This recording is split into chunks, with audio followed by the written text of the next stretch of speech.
Welcome to Coffee Commerce. My name is Sean Ramett, and I'm the grandson of a coffee farmer from Guyana, South America. On Coffee Commerce, we talk about the stories behind coffee as they relate to society, ideas, and thought. Europe had come through some very key ages by the time the coffee houses appear in Europe and England. There was the Renaissance age, followed by the Scientific Revolution. After the Scientific Revolution came the Age of Enlightenment. It should be noted that during the Scientific Revolution, we have the works of Francis Bacon, Thomas Hobbes, Galileo, and Johann Kepler. The Age of Enlightenment was dominated during the 17th century. During the previous era of the Scientific Revolution, we see taverns as the dominant meeting place of the day.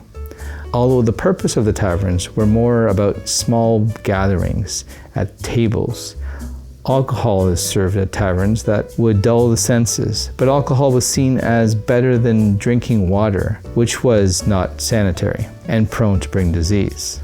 Along comes coffee, which is safe to drink, and it is also a stimulant.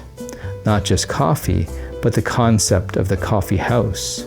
It is in this setting that patrons now move from dulled senses to being awakened.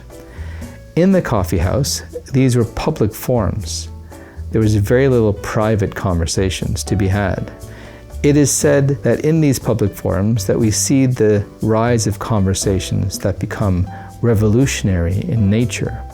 The Age of Enlightenment may not have been so much about a unique event or an individual that started it, but a series of key players and milestones that happened in and around this time. There was René Descartes with his "I think, therefore I am." Philosophers and thinkers of the day also rallied against Louis XIV of France. There was Isaac Newton with his Principia Mathematica in 1686. We have already discussed Isaac Newton's involvement with coffee houses, in particular Tilliard's Coffee House, and the formation of the Royal Society, which Newton was a part of. Members of the Royal Society met in the coffee houses to have open discussions, debates, exchange perspectives, ideas, and knowledge. Isaac Newton not only frequented Tilliard's Coffee House, but was also said to have frequented the Grecian Coffee House, where it was said that he once dissected a dolphin on a coffee table. It was likely in settings of the coffee house that Newton started to work through his writings using the patrons as sounding board for his ideas. One may say that the Scientific Revolution was about experimenting without necessarily having a reason or an objective, while the Age of Enlightenment was about putting some of the reason to not only science, but other areas of society as well. It was out of this that leaders of nations would even be challenged. The concept of governments elected by the people were entertained and socialized. In Paris, Café Proquet came into being around this time in 1686 and is still in existence today. It boasts a history of being the gathering place of key players such as Voltaire, Denis Diderot, and Rose Rousseau. Café Proquet may also be the birthplace of the encyclopedia. Speaking of Louis XIV, in 1714, the mayor of Amsterdam gave Louis a small coffee bush as a gift. Louis treasured the tree highly and had it taken in his royal greenhouse. With coffee houses being a public forum for sharing ideas, thoughts, and knowledge, it broke from some of the traditions of the day. England was a very hierarchical society, but inside the coffee house, everyone was an equal. So timing for the coffee house and the Age of Enlightenment definitely complemented each other. It is the layout of the coffee house which helped to foster this rise as well. Coffee houses were furnished with long communal tables where patrons were expected to sit, oftentimes next to strangers, and engage in conversation with them.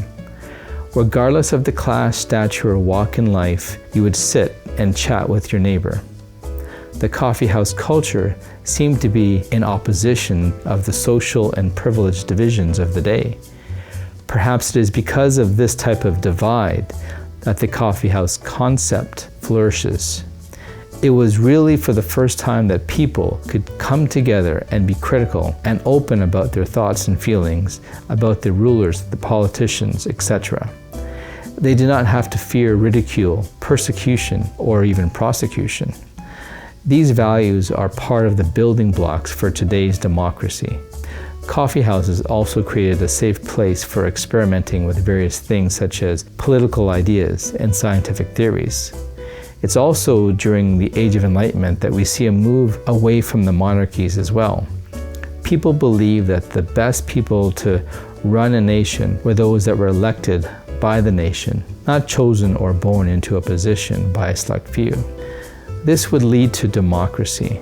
With the backdrop of suppressed thoughts and ideas, the coffee house concept was ripe for a people ready to share their ideas and to collaborate.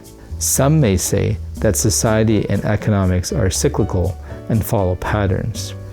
If this is true, then for those societies where free thought and free speech are being suppressed, no doubt there will rise the next generation of coffee house and the coffee house concept that will celebrate the freedom of ideas and collaborative environments on a level playing field.